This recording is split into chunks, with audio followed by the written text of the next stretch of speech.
Hola Whoopers, bienvenidos a un episodio más de Hecho Está.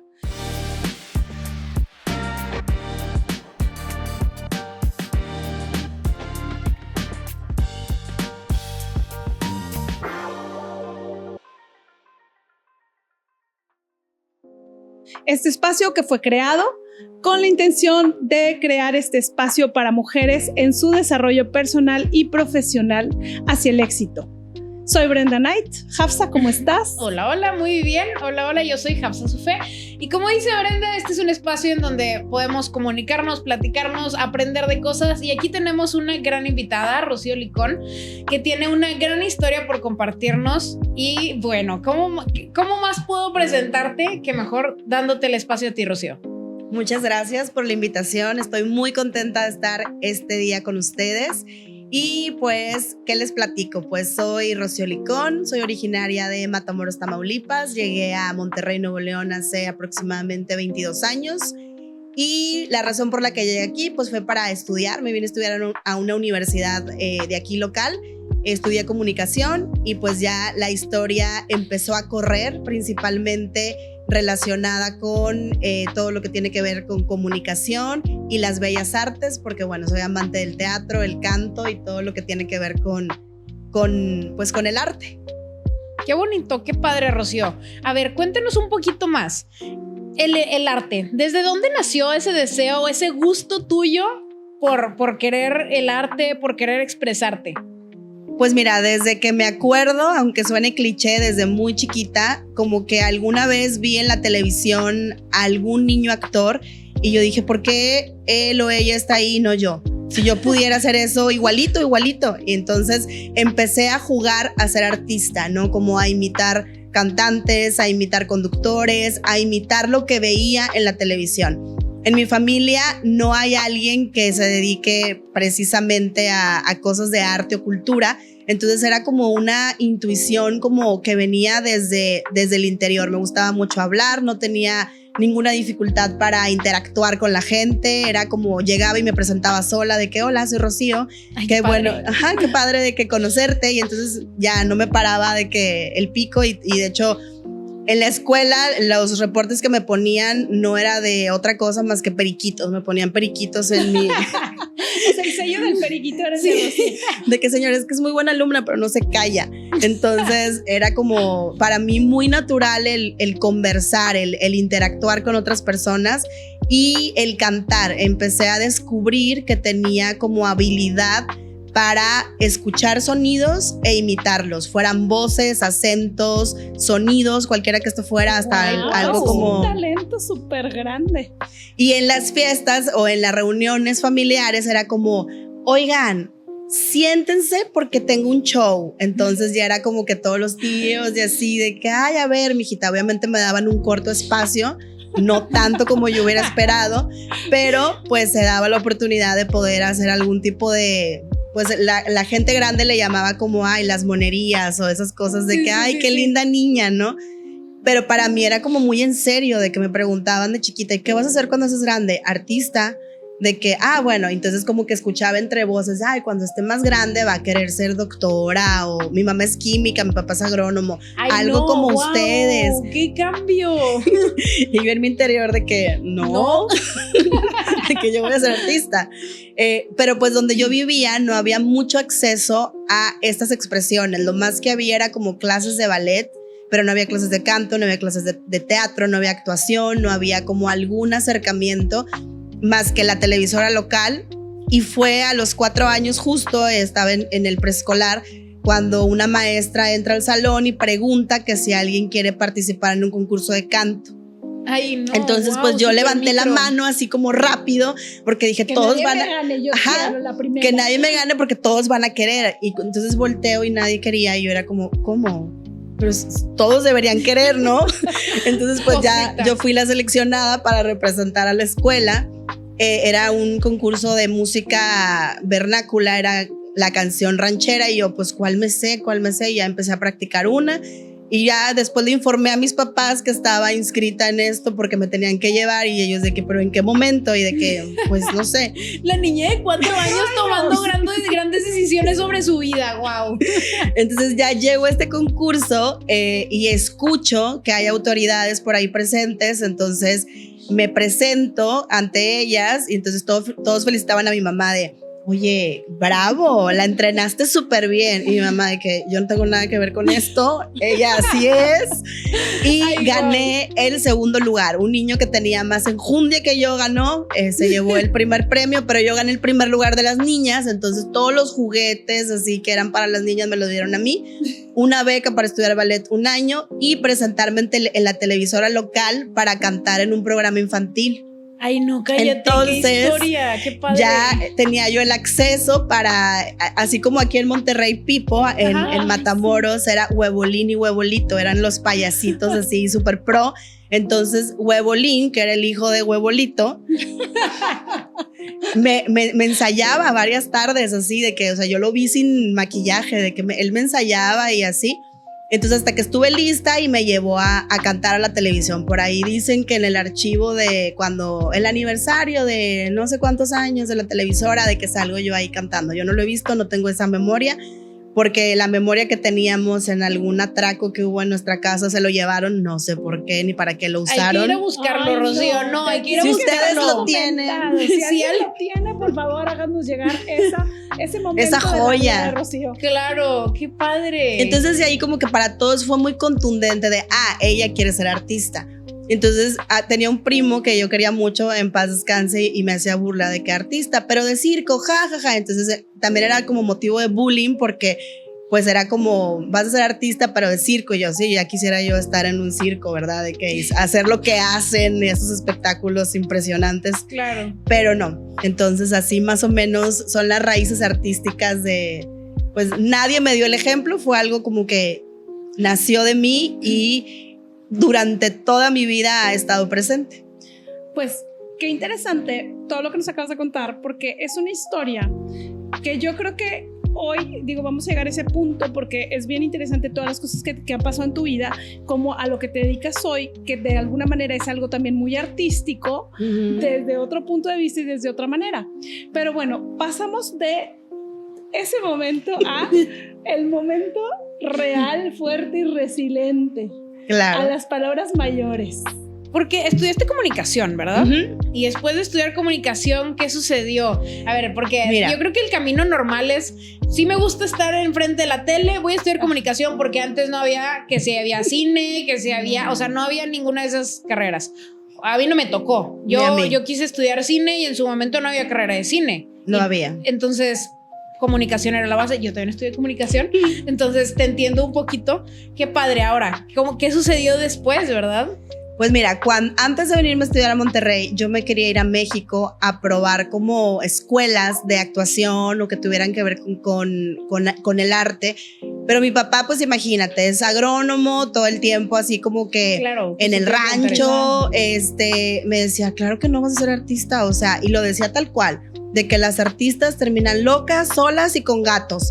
Y yo, papá, me gustan los gatos. Pero era como su pensamiento recurrente y cada vez que le decía su respuesta era no. Y yo era una chica obediente porque mis papás a muy pocas cosas me decían que no. O sea, todo lo que yo les proponía era de que tal.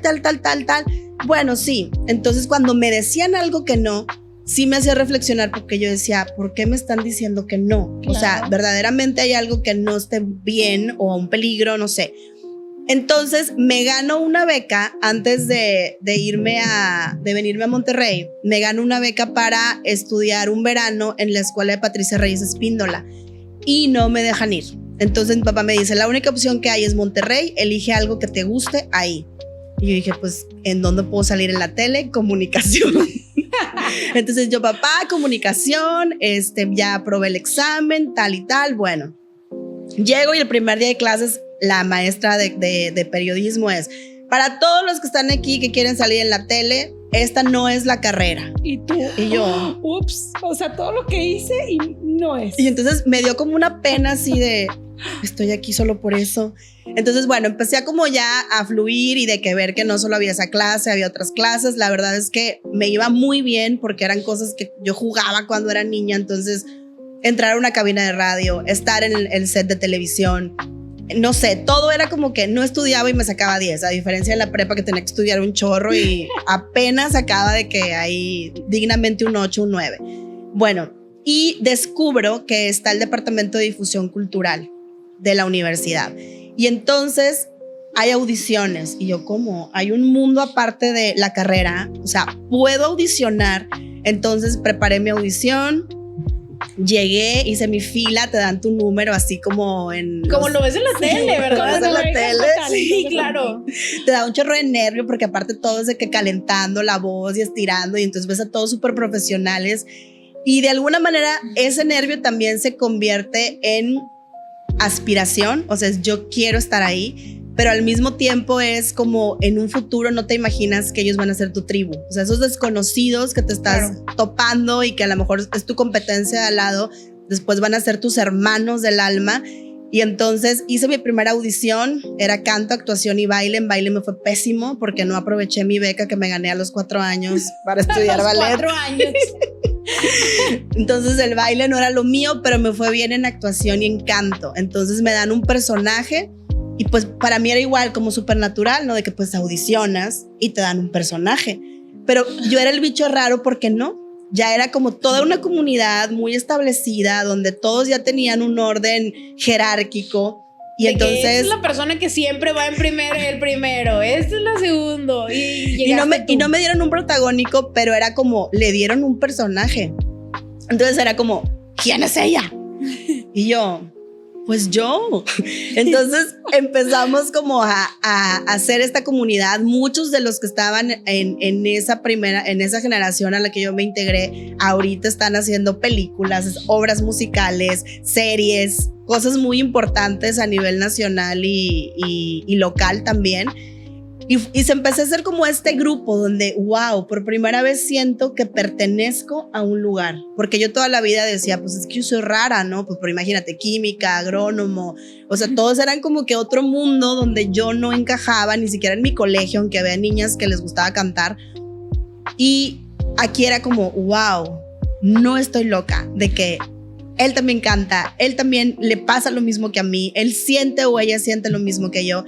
Y entonces ya estudiando comunicación empecé a tener como esta carrera actoral que para mí iba muy en serio, o sea, yo sí quería dedicarme al cine profesionalmente, quería hacer intervenciones en la televisión, ya estaba en cartelera en teatro profesional aquí localmente, o sea, si tú googleas puedes encontrar notas de periódico de donde me hacían reseñas de hasta críticas de teatro de que dando su opinión de que la interpretación de Rocío Licón tal, ¿no?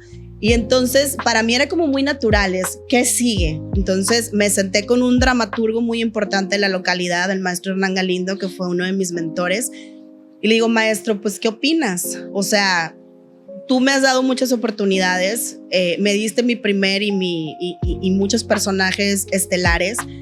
¿Qué sigue? O sea, me quedo aquí, me voy, ¿qué hago? Y él me sugiere, me dice, mira, aquí no veo cómo puedas crecer más. O sea, hay 2 opciones.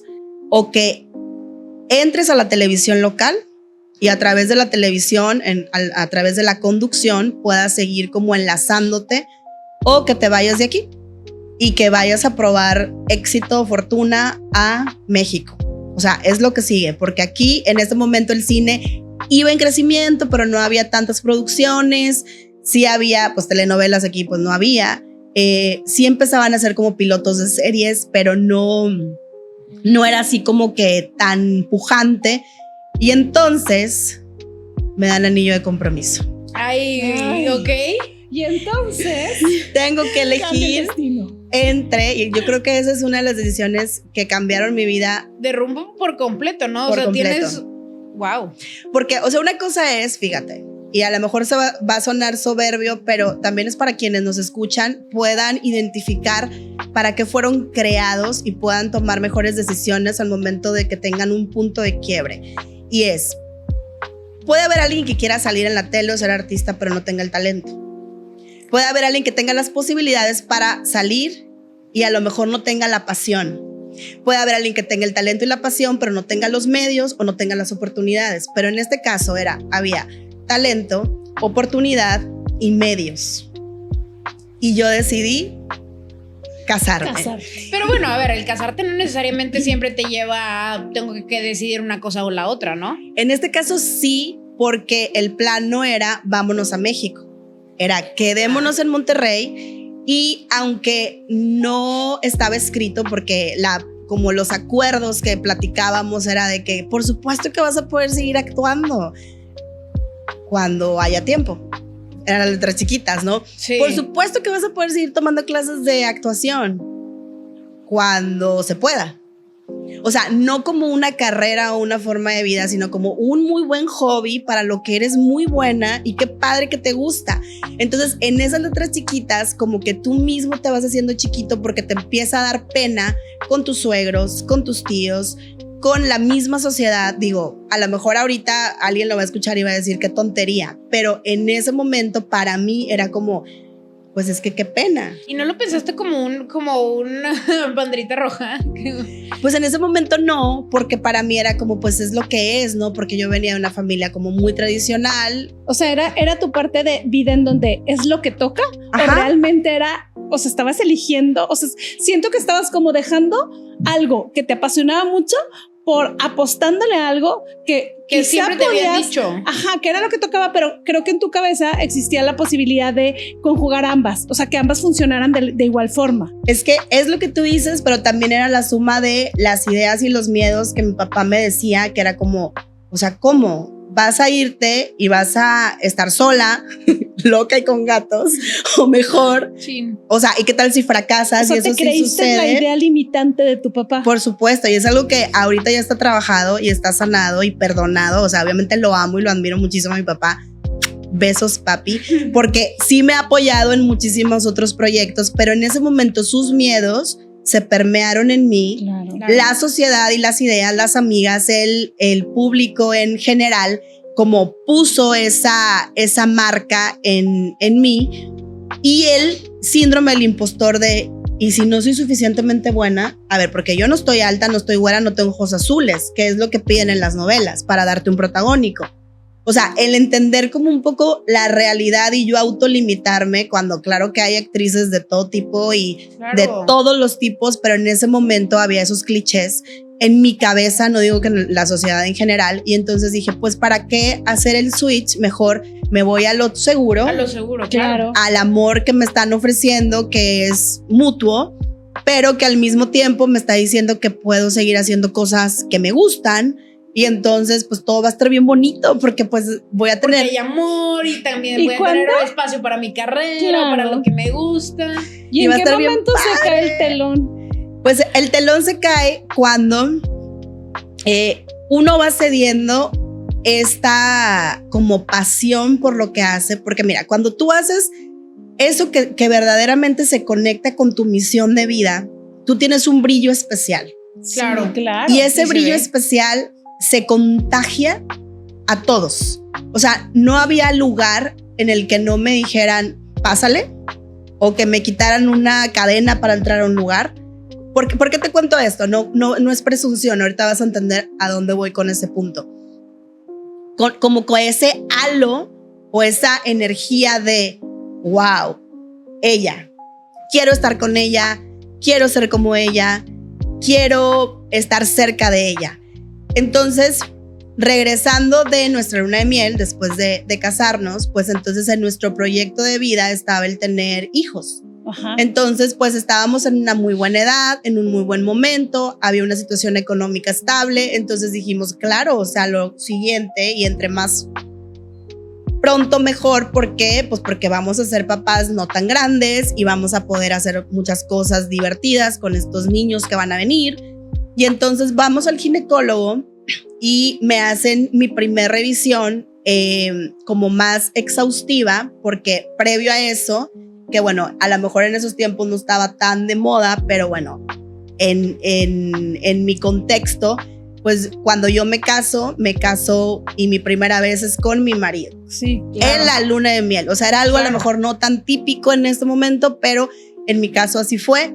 Y entonces a mí nunca me habían hecho una revisión de señora. O sea, había ido al ginecólogo, pero era una revisión de señorita. O sea, claro, no revisaba nada en mi interior y solamente era así como, ay, pues tómate esto o haz esto.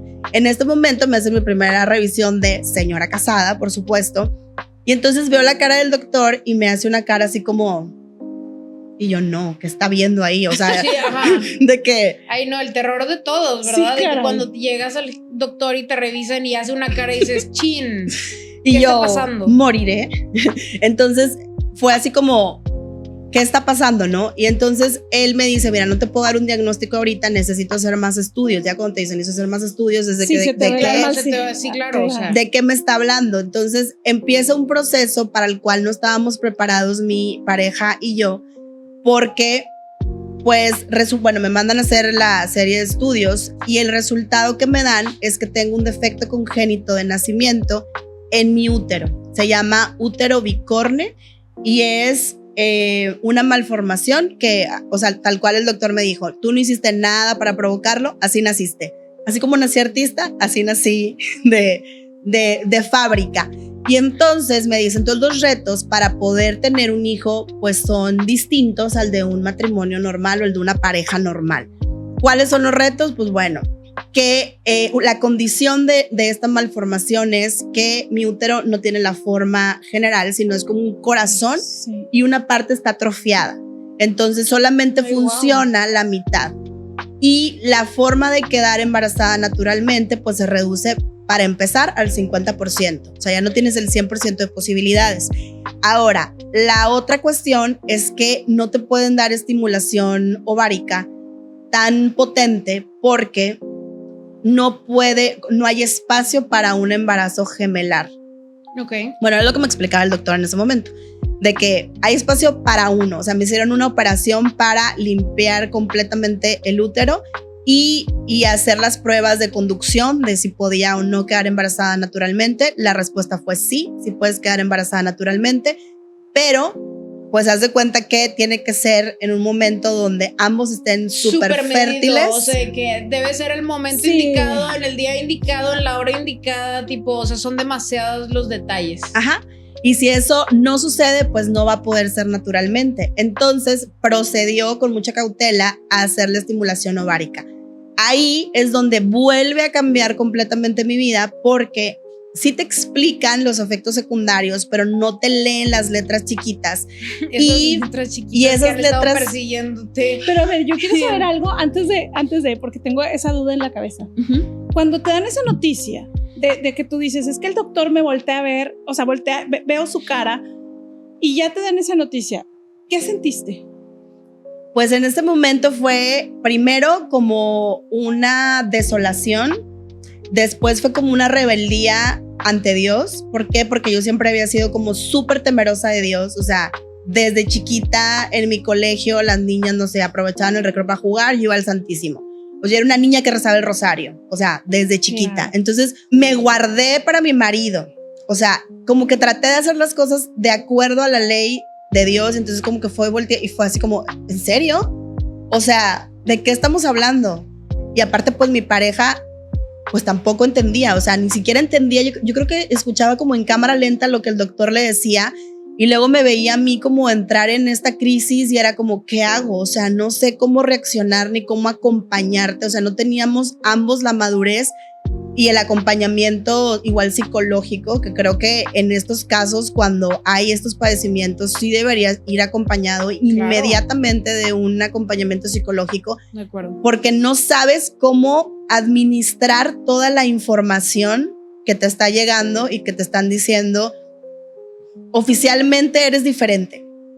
Entonces al saberlo, o sea, una vez que te creas diferente, ¿no? Pero otra cosa es oficialmente esto le pasa a una de cada 700 mujeres y esa mujer eres tú y te está pasando a ti y entonces pues ya todo lo que habías visualizado o tu plan o proyecto de vida ya no se va a poder concretar como lo habías imaginado. O sea, llevan entonces dos situaciones que te sitúan a ti sintiéndote diferente a todo lo que en una vida supuestamente normal pudiera parecer, que nos acabas de contar desde que eras chiquita, el tema de ser artista y que tú decías, bueno, pero ¿por qué nada más yo? Y ahora otra situación se está presentando en tu vida en lo cual te hace ser, digamos, diferente. Diferente, pero no padre, porque la primera era como, como soy artista. Diferente, soy única. Ajá. Y en este sentido, pues obviamente le da una vuelta a tu vida. Que bueno, a ver, ¿cómo enfrentaste esta situación? Pues mira, lo primero era como, yo siempre he sido muy positiva, entonces era ver el cómo sí, ¿no? Cuando llegamos al punto de, bueno, te vamos a dar hormonas, yo acepté porque dije, bueno, pues es algo que va a ser bueno para nuestro proyecto.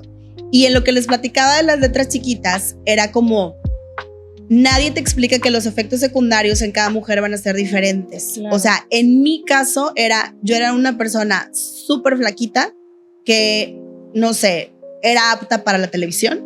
O sea, comía algo y era como que lo digería en segundos. Y después, sí, pues era la realidad. O sea, hacía poquito ejercicio y se me marcaba. Ay, qué padre. Ajá, el sueño de todas. Era ese tipo de personas de que todas tenían celulitis y yo, ¿qué es eso? No existe en mí, pero era genética. Entonces, al tomar estas hormonas, imagínate que en un año aumenté 30 kilos.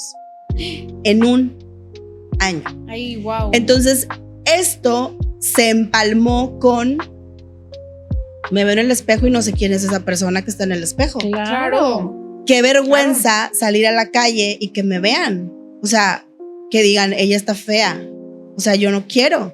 Entonces, estas hormonas que además enloquecen tu sistema, cada mujer es diferente. En mi caso, sí lo enloqueció y entonces ya no podía ser como pacífica como siempre soy. Así, la gente que me conoce en la actualidad ella siempre está en paz y es verdad. En ese momento era, cualquier cosa me podía poner irritable. O sea, pasaba algo, un sonido, ¿por qué hay ese sonido? O no sé, alguien me agarraba con las manos mojadas, ¿por qué me tocas?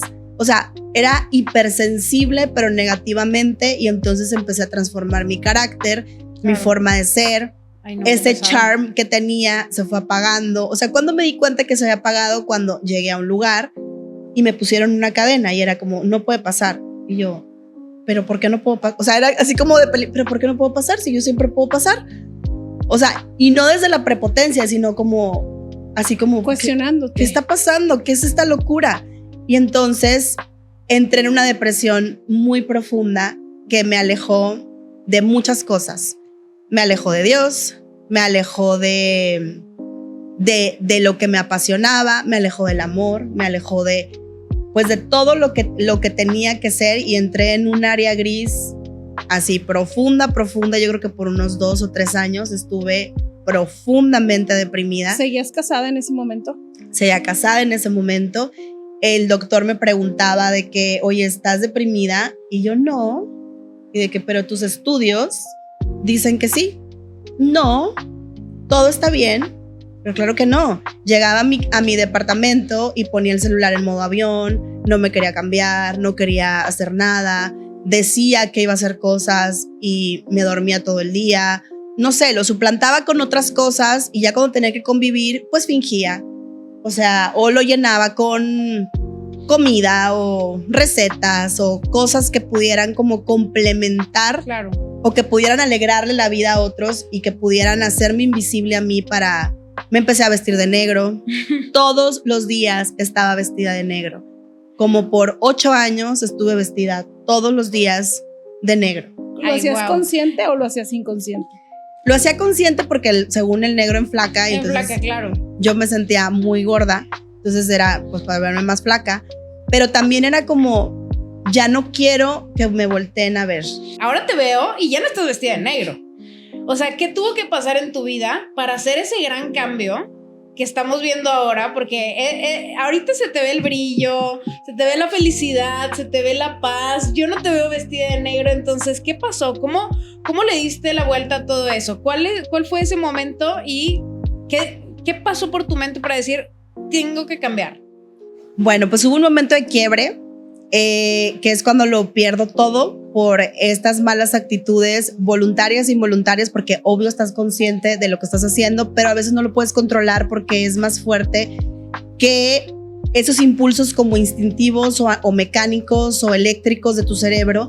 Y entonces pues empiezas a tomar decisiones que van alejando a las personas, ¿no? Claro. Entonces, en cierto punto yo decido que no voy a tomar más hormonas, se lo comunico a quien era mi esposo y le digo, ¿sabes qué? Ya no voy a seguir con este proyecto de la maternidad, no creo que un hijo se haga así. Cada quien decide, pero yo no creo que sea mi fórmula. Hasta aquí llegué yo, no me voy a volver a hacer ningún estudio, ya me había hecho muchísimos, ya había pasado por muchos doctores y pues como que estaba derrotada, ¿no? Entonces pasó poquito tiempo y él me dice, pues ¿sabes qué? Me quiero divorciar. Y le digo, pues, ok. O sea, no quisiera yo, porque yo me casé para toda la vida, yo juré ante el altar que así sería, y no es lo que yo quiero, pero tampoco te puedo detener porque tu mayor sueño es ser papá y no se está pudiendo. O sea, no puedo. Y me dices que no es por eso. Y ahora entiendo que no era por eso. O sea, él, la persona con la que se había casado, ya no existía. Claro. Y a lo mejor la gente puede decir, le faltó amor, podemos criticarlo y juzgarlo de la manera que queramos, pero él solamente sabe lo que sufrió y lo que vivió y es respetarlo, ¿no? Y hablando de mí, solo de mí, pues en ese momento recuerdo perfectamente esa escena donde estaba en un baño muy bonito en esa casa que tenía y estaba yo sintiéndome totalmente inadecuada, inútil, buena para absolutamente nada, y entonces le pregunto a Dios y le digo, a ver, si yo que me siento totalmente inútil, te sirvo aún para algo, aquí estoy. Y estaba llorando así con un llanto que viene desde lo más profundo del alma. Y entonces como que me quedo ya como en tranquilidad, me voy a dormir. Y no es que haya pasado en ese momento algo diferente o que apareciera una luz o la Rosa de Guadalupe y me diera un airecito, no. Sino me fui a dormir y siguieron pasando las cosas malas que en ese momento yo consideraba malas, como empezar con el proceso de divorcio, pues entregar todo, o sea, mi casa, la empresa, los carros, hasta mi perra, o sea, todo prácticamente soltarlo. Y la gente me decía, ¿por qué no? Hasta mi abogado me decía, ¿por qué no peleas por la mitad de todo? Si la mitad de todo es tuyo. Y yo, no, o sea, quiero empezar de nuevo, solo con esto. Y en ese momento Dios, haz de cuenta, así como abrió el mar, empezó a abrirme los caminos, así que impresionante, y empezó a ponerme personas súper iluminadas en el camino que me fueron como tomando de la mano para regresar a esta misión para la que yo había sido creada, que esa niña de 4 años lo tenía súper clara, que era ser artista. Y alguien tuvo la generosidad de presentarme el proyecto de Cielo de Flores. Era un proyecto que ya tenía un camino recorrido aquí en la localidad. Era de 2 chavas que yo no he tenido hasta el momento el gusto de conocerlas, y se lo traspasaron a otras chicas con las que tuve la oportunidad de colaborar brevemente. Y una de ellas tuvo la generosidad, que me conocía de antes, me conocía de un trabajo anterior, y me dice, ¿sabes qué? Nosotros ya no vamos a seguir con este proyecto, pero quiero que tú lo tengas porque veo que tienes el talento y la habilidad para llevarlo. Y le dije, pero es que yo no tengo dinero para poder comprártelo. Y me dice, hazlo en pagos o a tu tiempo. Wow, qué Guau, ajá. ¿Cómo de verdad? Dios te puso, te abrió el camino para que así sucediera. O sea, tus letras chiquitas, fíjate cómo se empezaron a desaparecer. Sí, claro. Y ya, o sea, a ser tú la dueña de todas tus decisiones, o sea, todo se estaba poniendo y alineando a ese brillo que tú justamente decías. Esa energía. Y finalmente era como, yo había tomado algo, yo llevaba ya 15 años dedicándome a la organización de eventos, había hecho un break, había renunciado a un trabajo que amaba mucho para el proyecto de poder tener familia y tener hijos, y llevaba 2 años fuera del mundo laboral, ¿no? Entonces, en esta reconexión al mundo laboral fue como, hubo muchas personas que estuvieron ahí, o sea, mi familia, obviamente, mis papás, una prima muy querida, Lupita, Jessica, una de mis mejores amigas, Lisette, que no me soltaban y era como, yo veía como en mi cerebro se dibujaban, así como en las películas de que bocetos e ideas, y ahora vamos a hacer esto, y ahora vamos a hacer esto, y los caminos se abrían, era como que pum, pum, pum, y las conexiones, y entonces eso sí es totalmente un don de Dios que yo no tenía, el poder presentar ideas de negocio, o sea, porque yo era artista, no presentaba ideas de negocio, a personas que pudieran creer o comprar. No sé, alguien alguna vez en ese proceso de depresión me dijo, ay, yo le presenté una idea y estaba muy deprimida y me dijo, ay, me das mucha cosita porque ¿quién te va a comprar esa idea? O sea, alguien, pues cuando estás... no, qué frase tan horrenda. Cuando estás así como... Gente, por favor, no hagan ese tipo de comentarios, que innecesarios. Cuando estás vibrando bajo, pues te encuentras con esas personas, ¿no? Justamente, claro. Y entonces después era común decir, esto que estoy creando, me lo están comprando. Y son cosas raras, o sea, son rarezas, ¿no? Tomo el proyecto de Cielo de Flores, lo hago todo digital, quito la tienda física y nos trasladamos todo a redes sociales, todo a través de estos medios. Me entregaron las cuentas pues chiquitas, o sea, a lo mejor 300 seguidores en Instagram, y los fuimos creciendo y los fuimos creciendo orgánicamente, así como que se fuera sumando la comunidad. Y de pronto viene la pandemia y todo mundo tiene que hacer esa transición a lo digital. Claro. Pero nosotros ya estábamos en lo digital. Ay, qué bueno. Entonces, para nosotros fue como muy natural el poder seguir sobreviviendo o coexistiendo durante este proceso de la humanidad. Y claro que tuvimos que ser creativos, pero bueno, la creatividad es una cosa que identifica muchísimo a Rocío Licón Eventos y Cielo de Flores, porque precisamente nos dedicamos a dar soluciones innovadoras o diferentes. Entonces era el poder llevar alegría, el poder llevar esperanza, el poder llevar un abrazo, todas las medidas de seguridad que tuvimos que tomar para que nadie se enfermara, y nadie se enfermó. Qué bueno. O sea, durante el proceso. Oye, Rocío, y bueno, ya que tenemos toda esta gran historia que has vivido, ¿cuáles serían los 3 grandes aprendizajes que nos puedes dejar a nosotras y también a las personas que nos están viendo y escuchando para poder enfrentar este tipo de situaciones y quedar bien, ¿verdad? O sea, ahorita te vemos y estás brillando y tu negocio. A ver, chicas, aquí les medio enseño. Esto es parte de lo que hace Cielo de Flores, una cosa espectacular, huele delicioso, o sea, qué bonito, o sea, qué padre que nos compartas esto. ¿Cuáles son esos 3 claves que dices, yo para afrontar algo tengo que hacer esto, esto y esto? Pues mira, en gusto se rompen géneros, pero en mi experiencia particular el centro es Dios. ¿Por qué? Porque siempre que lo tuve dentro de mi vida, todo funcionó. Entonces, tomando esa experiencia, lo volví a invitar a la ecuación porque yo lo había sacado de la ecuación. Le dije, tú no juegas. Y entonces, cuando estaba aquí bien rápido, yo siempre había escuchado la parábola del hijo pródigo y entonces yo no la entendía, ¿no? Porque yo me sentía el hijo pródigo perfecto. De por qué viene que hizo todo mal y ahora quiere que lo recibamos, ¿no? ¿Por qué? Porque yo creía que todo lo había hecho bien, como les platicaba al inicio de la historia, ¿no? Y de pronto cuando yo me vi en el papel del hijo pródigo, o sea, recibí mi herencia e hice lo que se me dio mi gana y ahora vengo sin nada, llorando, a pedirte aunque sea un lugar en tu mesa, en el último lugar, si tú quieres. Y entonces él, ¿qué fue lo que hizo? Me recibió como el hijo pródigo. Me recibió y me dio el mejor lugar en su mesa.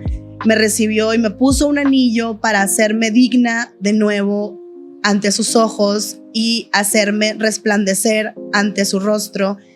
Y entonces es por eso que se abren todas las puertas. O sea, ahí entendí que no es que yo sea especial, es que el yo amarlo y el amarme es lo que me hace especial, y las puertas se abren porque se le abren a él, no a mí. Yo solamente sirvo para él. Entonces la segunda cosa que yo hice fue consagrar todo lo que hago. Cielo de Flores, Rocío Licón Eventos está consagrado a el Inmaculado Corazón de María y al Sagrado Corazón de Jesús. Y la mayoría de las cosas que hacemos en cielo las hacemos orando por las personas que lo van a recibir. No todo el tiempo, no a todas horas, pero por ejemplo, si es algún arreglo de condolencias, sí se va por lo menos con un Ave María por el alma de la persona fallecida. Si es un cumpleaños, si es un aniversario, pedimos por las personas que están recibiendo este arreglo. Y entonces todo empieza a asemejarse a quien es mi jefe y es mi líder, que es Jesús y es María. ¿Qué es lo que se asemeja? Es el servicio, es el amor, es la caridad, es el poder. Yo no tengo que brillar, lo que tiene que brillar es el evento, lo que tiene que brillar es la flor. O sea, no es Rocío, es lo que provoca o de lo que forma parte. Finalmente, la belleza y la estética forman parte de la creación de Dios. Y lo más impactante fue que cuando entendí eso y empecé a trabajar y diseñar en esa línea, alguien me dice por primera vez y después muchas veces más, eres una artista. Ay, wow.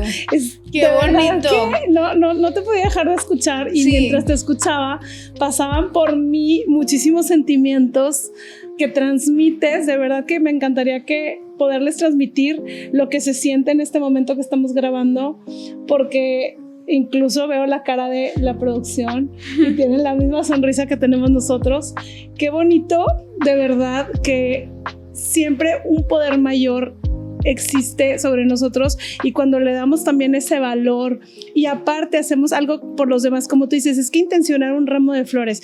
O sea, imagínate que me he imaginado siempre que las flores es por algo, o sea, estás compartiendo algo de la vida de la persona que es importante. O sea, desde un regalo, un cumpleaños, una celebración, quiero ser mi novia, un funeral, o sea, pero es un sentimiento al final del día. Claro.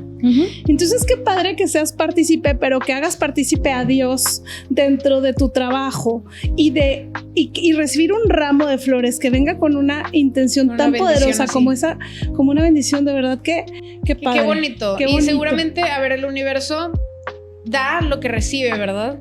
Y si la primera opción es que nosotros estamos dando buena energía, positividad, entregárselo a Dios, entregárselo al universo, pues qué bonito, ¿verdad? Lo que estás dejando y se ve reflejado. Gracias a Dios, gracias al universo, estás aquí, estamos aquí platicando. Ojalá este testimonio también le ayude a muchísimas personas a encontrar esa guía, porque creo que muchas personas se pueden encontrar con situaciones como las que nos compartiste, ¿verdad? De tener una relación pues que no funcionó, o tener una situación en la que se te cambió la vida por completo de lo que tú pensabas que iba a ser a lo que es ahora. Pero bueno, siempre las cosas llegan en el momento indicado, con las personas indicadas, y pues bueno, qué mejor, qué bonito. Muchas gracias también por haber estado aquí, por haber compartido toda tu historia, Rocío. Con mucho gusto y con mucho amor para todos ustedes. Gracias, Rocío. No, y después ya nos juntaremos después, tendremos otro episodio para que nos platiques un poquito más también de todo el desarrollo de las flores, de esta parte artística tuya que definitivamente es. Pero bueno, creo que hasta aquí llegó nuestro episodio. Me encanta. Podríamos seguir platicando horas y horas y horas y horas, definitivamente. Acuérdense, soy el cotorrito. Y las letras chiquitas. No, las letras chiquitas se me van a quedar grabadas para siempre. Gracias. No, hombre, muchísimas gracias, Rocío. Con mucho gusto, gracias a ustedes. Bueno, pues nos vemos el próximo episodio. Muchas gracias, Whoopers, y hasta la próxima. Hecho está. Esto es Hecho Está.